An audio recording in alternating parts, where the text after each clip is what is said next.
Hey there gamers, my name is Xenavilius and today I'm going to be bringing you a guide on how to obtain Skippy, an iconic smart weapon in Cyberpunk 2077, why it's one of the best weapons in the game, and how to navigate its various options as you go through its lifetime. Now Skippy is a pistol at heart. It's a pistol with an AI, a quirky little AI, and it's a pistol for people who like to clear out enemies quickly and efficiently, but may not necessarily be proficient at aiming with guns. It's a smart weapon, so it automatically targets certain parts of your enemies, and it can shoot bullets around corners and target specific individuals, not hitting others. It is an extremely powerful weapon, and it also scales its DPS to your level, so as you go up the levels, the DPS will increase as well, thereby making it even more efficient.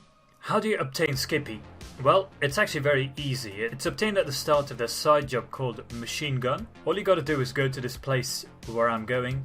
It's in the eastern side of Haywood, just in a little alleyway. You'll basically find it on the floor next to a dead body. And when you pick it up, you'll go through some hilarious dialogue that has to be said, plus some good animation as well. And at the end of it, it will basically ask you to choose between puppy-loving pacifist or stone cold killer mode. Now, whatever you choose, it will only last for 50 kills, and then it will switch to the other mode for the remainder of your time in Cyberpunk 2077. So, what I suggest is that you pick the puppy-loving pacifist mode right now. It's a pretty crappy mode, if I'm going to be honest. It only targets the lower extremities of individuals, but the upside is that you only need to do 50 kills with it, which you can do pretty quickly, and then it will automatically switch to the other mode, which is much more effective. Now, like I said, it does scale with your levels, so if you're pretty low level, you might not notice much of an impact at all, but you are able to upgrade it with your crafting levels, so you can keep upgrading it up to a certain point, given you have all the components necessary that will keep increasing its stats, which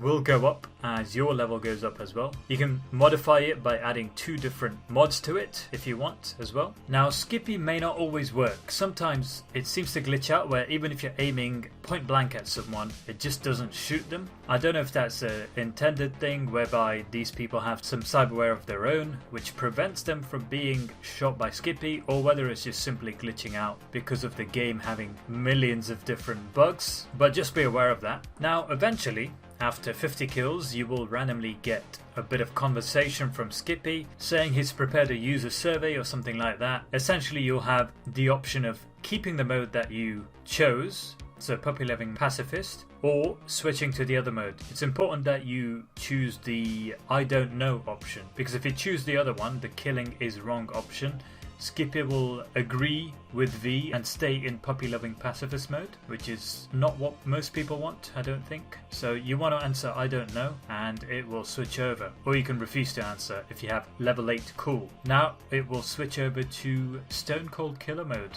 and this is where the fun begins. So, in this mode, you will see yourself headshotting enemies left, right and center, basically downing them in just a couple of hits most of the time. You don't have to have great aim for this because it's a smart weapon, so you just gotta aim. It will basically highlight the enemy in red as if you were scanning them, and you just fire off your shots, and even if they're behind some pillar or wall or something, it will go around and hit them in the head. Now, eventually, after some time, Skippy will have found its original owner, which is no surprise at all, Regina Jones, the person who gives you a bunch of gig missions and side missions, and it tells you that you should take it back to the owner. Now, it doesn't matter which of the 2 options you choose, whether you say okay, I'll take you back, or say no, I'm keeping you. It won't be taken away from you unless you explicitly go and give it back to Regina. But if you choose a second option where you say I'm keeping you, it will replace basically all of its usual quirky dialogue with bad user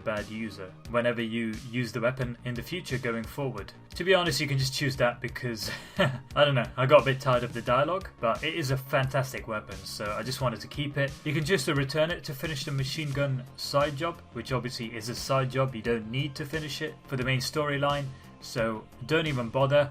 But if you're interested, you can go and give it back to Regina. The point at which you don't want to go any further is where you place the gun on the box. That's when it's the point of no return. So you want to stop before you do that if you want to keep the gun. But obviously there are other guns in the game.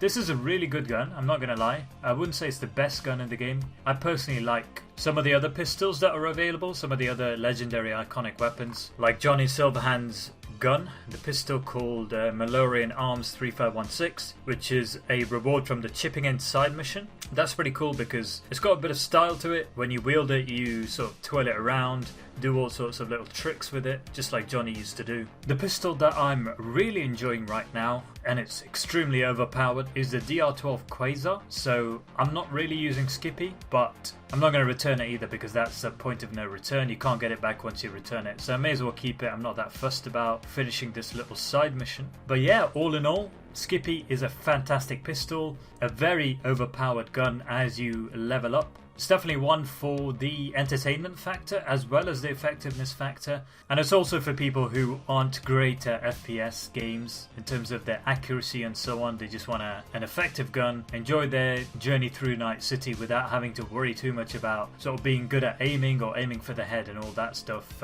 So yeah, it's a great gun. I hope you enjoy the guide, and I will see you next time.